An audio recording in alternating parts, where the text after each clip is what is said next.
Explica lo de la J y la H y la J. Ok. Claro, sin problema. Les había comentado que el guaraní tiene su propio abecedario. Tiene su propio abecedario y su propia pronunciación. La H y la J se pronuncian de manera distinta.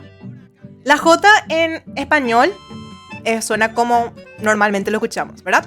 Ja, je, ji, jo, ju. Piensen que la H en el guaraní es el sonido de la J en español. Entonces, la H sería ja, je, ji, jo, ju, ju, y con sus respectivos acentos nasales. Y la J, sin embargo, tiene el sonido de la Y, o mejor, es de la Y. De la Y, como le conozcan en sus países, Y, Y. De las dos formas está aceptado por la RAE, Y o Y.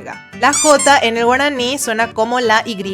Ya, ye, yi, yo, yu, yu. La H es igual a la J es igual a la Y.